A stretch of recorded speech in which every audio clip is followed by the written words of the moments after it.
तारीखें कितनी महत्वपूर्ण होती हैं? एक वक्त था जब इतिहासकार तारीखों के जादू में खोए रहते थे। कब किस राजा की ताजपोशी हुई, कब कौन सा युद्ध हुआ, इन्हीं तारीखों पर गर्मागर्म बहसें चलती थी।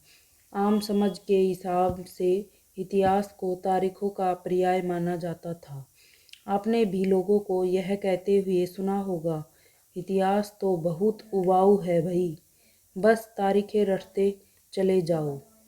क्या इतिहास के बारे में यह धारणा सही है? इसमें कोई शक नहीं कि इतिहास अलग अलग समय पर आने वाले बदलावों के बारे में ही होता है। इसका संबंध इस बात से है कि अतीत में ये चीज़ें किस तरह की थी और उनमें क्या बदलाव आए हैं। जैसे ही हम अतीत और वर्तमान की तुलना करते हैं, हम समय का जिक्र करने लगते हैं, हम पहले और बाद में की बात करने लगते हैं। रोज़मर्रा की ज़िंदगी में हम अपने आसपास की चीज़ों पर हमेशा ऐतिहासिक सवाल नहीं उठाते। हम चीज़ों को स्वाभाविक मानकर चलते हैं, मानो जो कुछ हमें दिख रहा है वह हमेशा से ऐसा ही रहा हो। लेकिन हम सबके सामने कभी कभी अचंभे के क्षण आते हैं। कई बार हम उत्सुक हो जाते हैं और ऐसे सवाल पूछते हैं जो वाकई ऐतिहासिक होते हैं। किसी व्यक्ति को सड़क किनारे चाय के घूंट भरते देखकर आप इस बात पर हैरान हो सकते हैं कि चाय या कॉफ़ी पीने का चलन शुरू कब से हुआ होगा। रेलगाड़ी की खिड़की से बाहर झांकते हुए आपके जहन में यह सवाल उठ सकता है कि रेलवे के निर्माण कब हुआ। रेलगाड़ी के आने से पहले लोग दूर दूर की यात्रा किस तरह कर पाते थे। सुबह सुबह अखबार पढ़ते हुए आप यह जानने के लिए उत्सुक हो सकते हैं कि जिस ज़माने में अखबार नहीं छपते थे, उस समय लोगों को चीज़ों की जानकारी कैसे मिलती थी। चित्र एक ये है, हिंदुस्तान। ब्राह्मण ब्रिटेनिया को शास्त्र भेंट कर रहे हैं। जेम्स रेनेल द्वारा तैयार किए गए पहले नक्शे का आवरण चित्र 1782 रॉबर्ट क्लाइव ने रेनेल को हिंदुस्तान के नक्शे तैयार करने का काम सौंपा था। भारत पर अंग्रेजों की विजय के समर्थक रेनेल को वर्चस्व स्थापित करने की प्रक्रिया में नक्शे तैयार करना बहुत महत्वपूर्ण लगता था। इस तस्वीर में दिखाया गया है कि भारतीय लोग स्वेच्छापूर्वक अपने प्राचीन पवित्र ग्रंथ ब्रिटिश सत्ता की प्रतीक ब्रिटेनिया को सौंप रहे हैं, मानो वे उसे भारतीय संस्कृति की रक्षा के लिए आने का आग्रह कर रही हो। ठीक है, ब्राह्मण ब्रिटेनिया को शास्त्र भेंट कर रहे हैं। देखे ना, ये ब्राह्मण है सारे, ठीक है। शास्त्र यानी बड़ी बड़ी किताबें नहीं इसके पास, ठीक है। इसको ब्रिटेन की महारानी इसको दे रहे हैं, ठीक है, शास्त्री।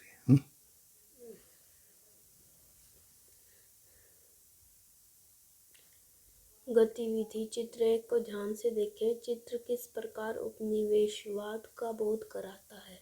बताओ किस प्रकार करवाता है ये?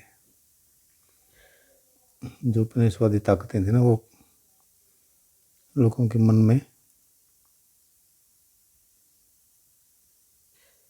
हीन भावना भरती थी। क्या बोलती थी? मन में हीन भावना, ठीक है। कैसे? क्योंकि ये ब्राह्मण यहाँ के हैं, ठीक है, महारानी वहाँ की है, उसको भेंट कर रहे हैं, ठीक है। मानो कि आग्रह कर रहे हो कि भाई कि भी रक्षा हमारी वही करेगी, ठीक है, हम रक्षा नहीं कर सकते खुद।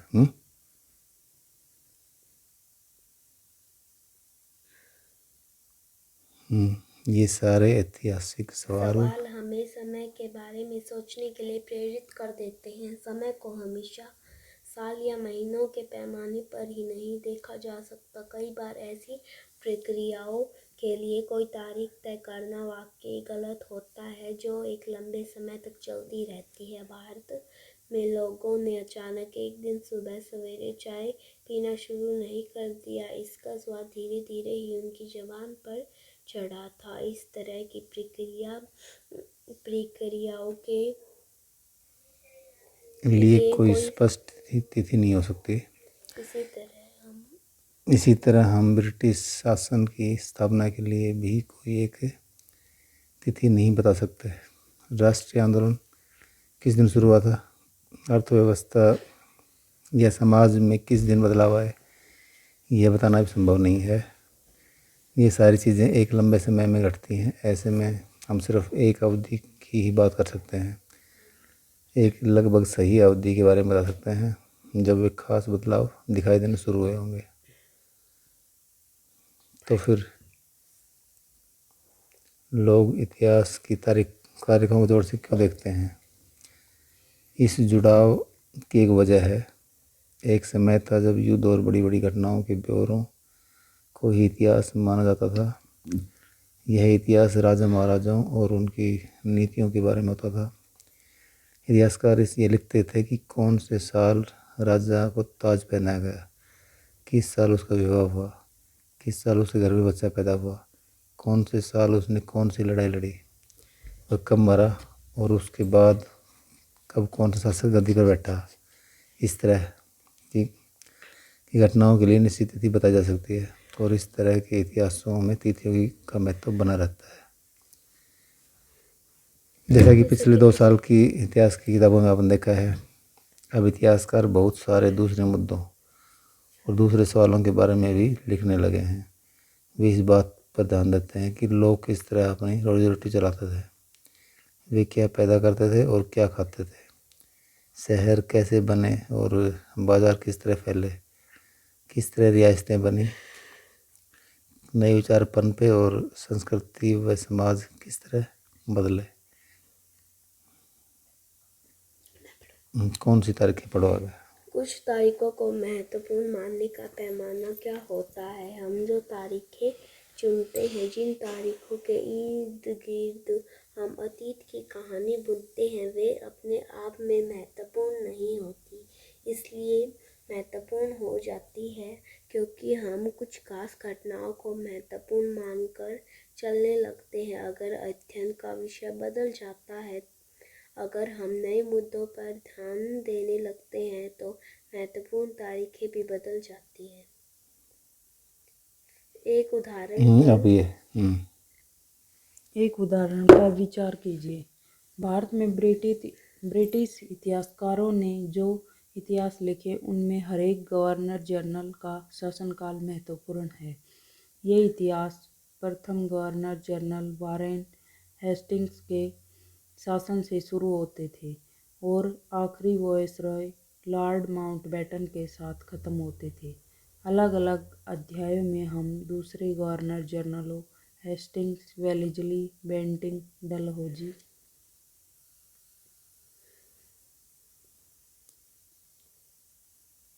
Canning, Lawrence, Lytton, Ripon, Curzon, Hardinge, Irwin के बारे में भी पढ़ते हैं। इस इतिहास में गवर्नर जनरलों और वायसरायों का कभी न खत्म होने वाला सिलसिला ही छाया रहता था। इतिहास की इन किताबों में सारी तारीखों का महत्व इन अधिकारियों, उनकी गतिविधियों, नीतियों, उपलब्धियों के आधार पर ही तय होता था। यह ऐसे था मानो इन लोगों के जीवन के बाहर कोई ऐसी चीज़ नहीं थी जिसे जानना महत्वपूर्ण हो। इन लोगों के जीवन का कर्ण ब्रिटिश भारत के इतिहास में अलग अलग अध्यायों का विषय बन जाता था। क्या हम इसी दौर के इतिहास को अलग ढंग से नहीं लिख सकते? गवर्नर जनरलों के इस इतिहास के चौखटे में हम भारतीय समाज के विभिन्न समूहों और वर्गों की गतिविधियों पर किस तरह ध्यान दे सकते हैं?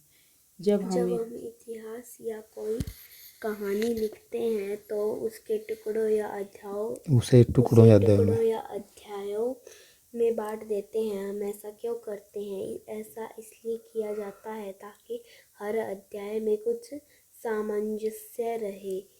इसका मकसद कहानी को इस तरह सामने लाना होता है कि उसे आसानी से समझा जा सके और याद रखा जा सके। इस प्रक्रिया में हम सिर्फ उन घटनाओं पर जोर देते हैं जो उस कहानी को पेश करने में मददगार होती है।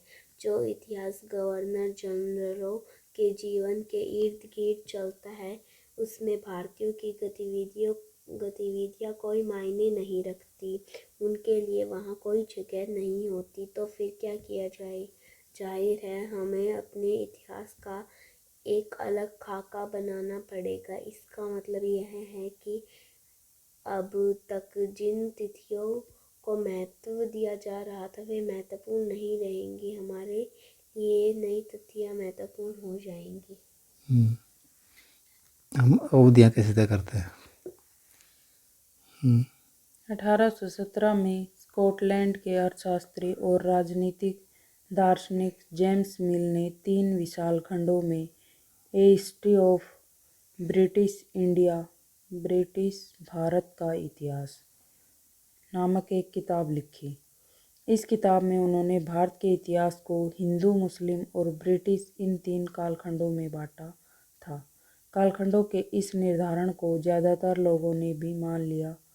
क्या आपको भारतीय इतिहास को समझने के इस तरीके में कोई समस्या दिखाई देती है? बताओ क्या समस्या है इसमें? क्योंकि धर्म के हिसाब से ठीक है, हिंदू, मुस्लिम और ब्रिटिश। जैसे हमारे पास प्राचीन काल में कौन से राजा थे? हिंदू राजा थे। मध्यकाल में मुस्लिम रहे हैं मुख्य तौर पे, और वर्तमान काल में ब्रिटिश रहे हैं, ठीक है, भारत में मुख्य रूप से। तो ये 3 जातियों और धर्मों के प्रतीक हैं। तो ये आम लोग तो सेम रहे हैं ना सभी में, ठीक है, इसलिए इसमें तो ज़्यादा नहीं पड़ता। इतिहास को हम अलग अलग काल खंडों में बांटने की कोशिश क्यों करते हैं? इसकी भी एक वजह है। हम एक दौर की खासियतों, उसके केंद्रीय तत्वों को पकड़ने की कोशिश करते हैं। इसलिए ऐसे शब्द महत्वपूर्ण हो जाते हैं जिनके सहारे हम समय को बांटते हैं। ये शब्द अतीत के बारे में हमारे विचारों को दर्शाते हैं। वे हमें बताते हैं कि एक अवधि से दूसरी अवधि के बीच आए बदलावों का क्या महत्व होता है। मिल को लगता था कि सारे एशियाई समाज सभ्यता के मामले में यूरोप से पीछे हैं। इतिहास की उनकी समझदारी ये थी कि भारत में अंग्रेजों के आने से पहले यहाँ हिंदू और मुसलमान तानाशाहों का ही राज चलता था। यहाँ चारों ओर केवल धार्मिक बैर, जातिगत बंधनों और अंधविश्वासों का ही बोलबाला था। मिल की राय में ब्रिटिश शासन भारत को सभ्यता की राह पर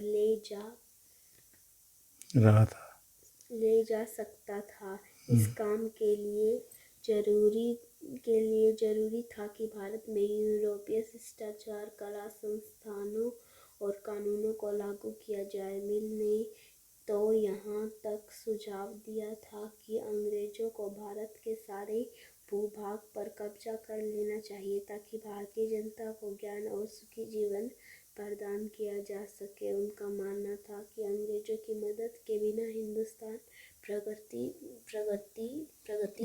नहीं कर सकता। इतिहास की इस धारणा में अंग्रेजी शासन प्रगति और सभ्यता का प्रतीक था। अंग्रेजी शासन से पहले सारा अंधकार का दौर था। क्या इस तरह की धारणा को स्वीकार किया जा सकता है? क्या इतिहास के किसी दौर को हिंदू या मुसलमान दौर कहा जा सकता है? क्या इन सारे दौरों में कई तरह के धर्म एक साथ नहीं चलते थे? किसी युग को केवल उस समय के शासकों के धर्म के हिसाब से तय करने की ज़रूरत क्या है?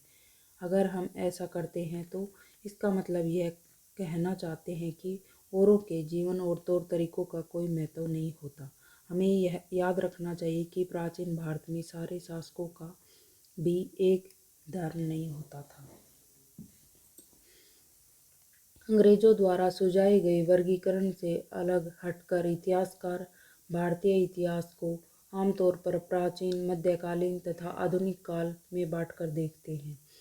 इस विभाजन की भी अपनी समस्याएं हैं। इतिहास को इन खंडों में बांटने की यह समझ भी पश्चिम से आई है। पश्चिम से में आधुनिक काल को विज्ञान, तर्क, लोकतंत्र और मुक्ति और समानता जैसी आधुनिकता की ताकतों के विकास का युग माना जाता है। उनके लिए मध्यकालीन समाज वे समाज थे जहां आधुनिक समाज की ये विशेषताएं नहीं थी। क्या हम अपने अध्ययन के लिए आधुनिक काल की इस अवधारणा को बिना सोचे विचारे ऐसे ही अपना सकते हैं, जैसा कि आप इस किताब में देखेंगे। अंग्रेजों के शासन में लोगों के पास समानता, स्वतंत्रता या मुक्ति नहीं थी, न ही यह आर्थिक विकास और प्रगति का दौर था। बहुत सारे इतिहासकार इस युग को औपनिवेशिक युग कहते हैं। औपनिवेशिक क्या होता है? इस किताब में आप पढ़ेंगे कि किस तरह अंग्रेजों ने हमारे देश को जीता और स्थानीय नवाबों और राजाओं को दबाकर अपना शासन स्थापित किया। आप देखेंगे कि किस तरह उन्होंने अर्थव्यवस्था व समाज पर नियंत्रण स्थापित किया, अपने सारे खर्चों को निपटाने के लिए राजस्व वसूल किया, अपनी ज़रूरत की चीज़ों को सस्ती कीमत पर खरीदा, निर्यात के लिए महत्वपूर्ण फसलों की खेती कराई और इन सारी कोशिशों के कारण क्या बदलाव आए। आप ये भी जानेंगे कि ब्रिटिश शासन के कारण यहाँ मूल्य, मान्यताओं और नापसंद रीति रिवाज व तौर तरीकों में क्या बदलाव आए। जब एक देश पर दूसरे देश के दबदबे से इस तरह के राजनीतिक, आर्थिक, सामाजिक और सांस्कृतिक बदलाव आते हैं तो इस प्रक्रिया को औपनिवेशीकरण कहते हैं। लेकिन जल्दी ही आप ये समझ जाएंगे कि सारे वर्ग और समूह इन बदलावों को एक ही ढंग से अनुभव नहीं कर रहे थे। इसलिए इस किताब को हमारे अतीत यानी कई अतीतों पर केंद्रित नाम दिया गया है। हम किस तरह जानते हैं? भारतीय इतिहास के पिछले 250 साल का इतिहास लिखने के लिए इतिहासकार कौन से स्रोतों का इस्तेमाल करते हैं? प्रशासन अभिलेख तैयार करता है। अंग्रेजी शासन द्वारा तैयार किए गए सरकारी रिकॉर्ड इतिहासकारों का एक महत्वपूर्ण साधन होते हैं। अंग्रेजों की मान्यता थी कि चीज़ों को लिखना बहुत महत्वपूर्ण होता है। उनके लिए हर निर्देश, हर योजना, नीतिगत फैसले, सहमति, जांच को साफ साफ लिखना जरूरी था। ऐसा करने के बाद चीज़ों का अच्छी तरह से अध्ययन किया जा सकता था और उन पर वाद विवाद किया जा सकता था। इस समझदारी के चलते ज्ञापन, टिप्पणी और प्रतिवेदन पर आधारित शासन की संस्कृति पैदा हुई। ठीक। अंग्रेजों को यह भी लगता था कि तमाम अहम दस्तावेजों और पत्रों को संभाल कर रखना जरूरी है। लिहाजा उन्होंने सभी शासकीय संस्थानों में अभिलेख कक्ष भी बनवा दिए। तहसील के दफ्तर, कलेक्टर, कमिश्नर के दफ्तर, प्रांतीय सचिवालय, कचहरी, सबके अपने रिकॉर्ड रूम होते थे और महत्वपूर्ण दस्तावेजों को बचाकर रखने के लिए अभिलेखागार, आर्काइव और संग्रहालय जैसे संस्थान भी बनाए गए। चल मैं पढ़ता हूँ। 19वीं सदी की शुरुआत में प्रशासन की एक शाखा से दूसरी शाखा के पास भेजे गए पत्रों और ज्ञापनों को आप आज भी अभिलेखागारों में देख सकते हैं। वहाँ आप जिला अधिकारियों द्वारा तैयार किए गए नोट्स और रिपोर्ट पढ़ सकते हैं या ऊपर बैठे अफसरों द्वारा प्रांतीय अधिकारियों को भेजे गए निर्देश सुझाव दे सकते हैं। 19वीं सदी के शुरुआती सालों में इन दस्तावेजों की सावधानीपूर्वक नकलें बनाई जाती थी। उन्हें खुशनवीसी के माहिर लिखते थे। खुशनवीसी माने जिनकी लिखाई अच्छी होती थी उनको क्या खुशनवीसी या सुलेख नवीस, सुलेख समझता ना अच्छे, ऐसे लोग होते थे जो बहुत सुंदर ढंग से चीज़ें लिखते हैं। 19वीं सदी के मध्य तक छपाई तकनीक भी फैलने लगी थी। इस तकनीक के सहारे अब प्रत्येक सरकारी विभाग की कार्रवाइयों के दस्तावेज की कई कई प्रतियां बनाई जाने लगी। तो देखो एक ही हमारे पास इसका रिपोर्ट है, स्रोत गृह है। विभाग को भेजी गई रिपोर्ट सन 1946 में भारत की उपनिवेशिक सरकार शाही भारतीय नौसेना के जहाज़ों में सिपाहियों की बगावत को कुचलने का प्रयास कर रही थी। उस समय विभिन्न बंदरगाहों से गृह विभाग को जो रिपोर्टें मिल रही थी उनके कुछ नमूने इस प्रकार है। बम्बई, इस बात का इंतजाम कर लिया गया है कि सेना जहाज़ों और दफ्तरों पर कब्जा कर ले। शाही नौसैनिक जहाज अभी भी बंदरगाह से बाहर ही है। कराची, 301 विद्रोहियों को गिरफ्तार कर लिया गया है। कुछ अन्य संदेहास्पद विद्रोही भी गिरफ्तार किए गए हैं। सारे दफ्तर सैनिक निगरानी में है।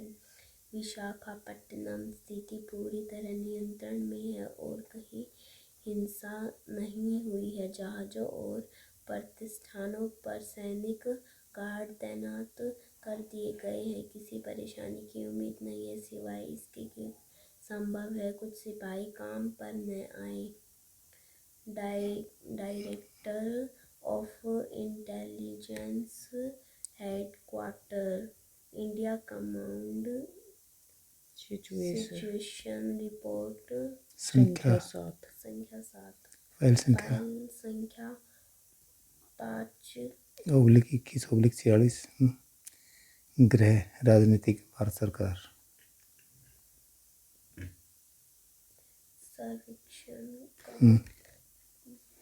सर्वेक्षण का बढ़ता महत्व। औपनिवेशिक शासन के दौरान सर्वेक्षण का चलन भी महत्वपूर्ण होता गया। अंग्रेजों का विश्वास था कि किसी देश पर अच्छी तरह शासन चलाने के लिए उसको सही ढंग से जानना जरूरी होता है। 19वीं सदी की शुरुआत तक पूरे देश का नक्शा तैयार करने के लिए बड़े बड़े सर्वेक्षण किए जाने लगे। गांव में राजस्व सर्वेक्षण किए गए। इन सर्वेक्षणों में धरती की सतह, मिट्टी की गुणवत्ता, वहां मिलने वाले पेड़ पौधों और जीव जंतुओं का, स्थानीय इतिहासों व फसलों का पता लगाया जाता था। और अंग्रेजों की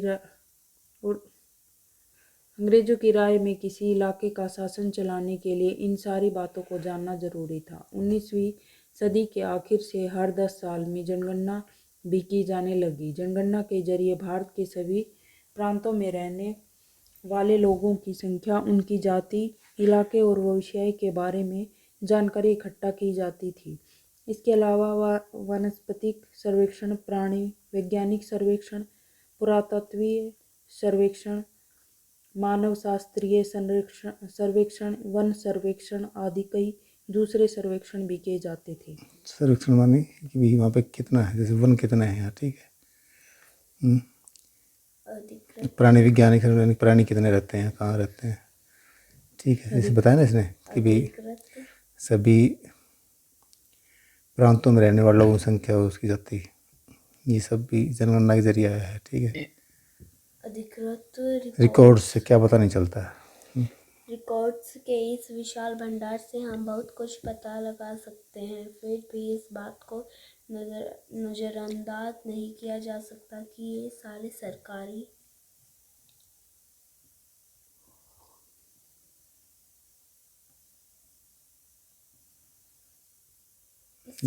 रिकॉर्ड है।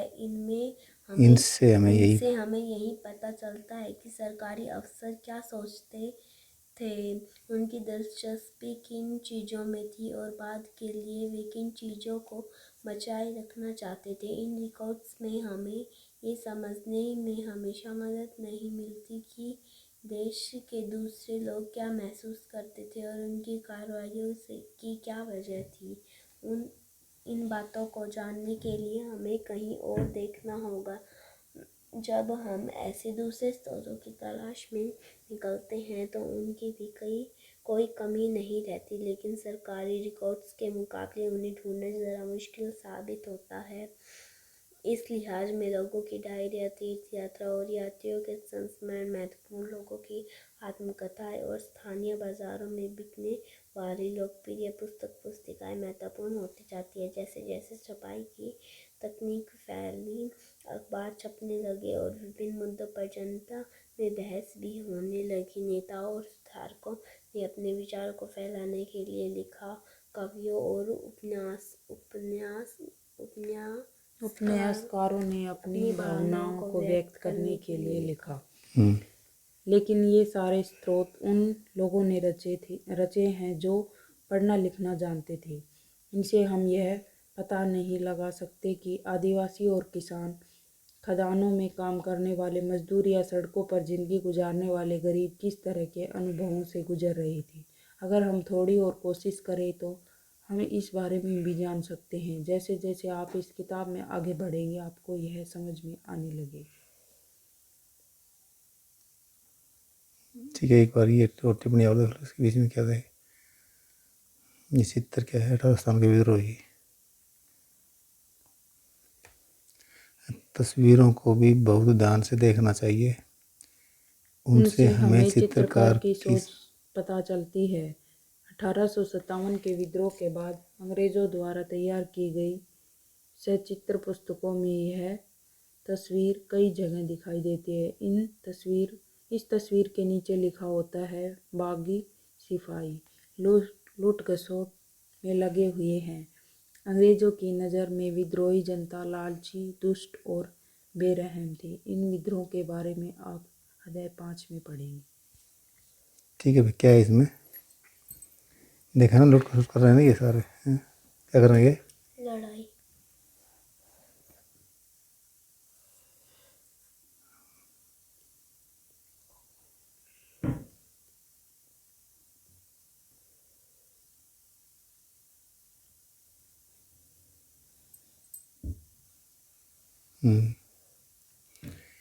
इंसानों के खाने लायक नहीं है।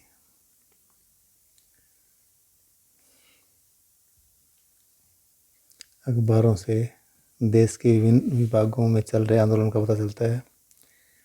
यहाँ 1946 में हुई पुलिस की एक हड़ताल की खबर दी गई है। दिल्ली में 2000 से ज़्यादा पुलिस वालों ने बृहस्पतिवार सवेरे अपने कम वेतन और पुलिस लाइन्स बावर्ची खाने से आने वाले घटिया भोजन के खिलाफ खाना खाने से इनकार कर दिया। जैसे जैसे ये खबर दूसरे पुलिस थानों तक पहुंची, वहाँ भी पुलिस वालों ने खाने से इनकार कर दिया। एक हड़ताली का कहना था, पुलिस लाइन्स की रसोई से हमारे लिए जो खाना आता है वह कोई इंसान नहीं खा सकता। हमें जो चपाती और दाल खानी पड़ती है उसे जानवर तक नहीं खा सकते हैं। ठीक बेटा,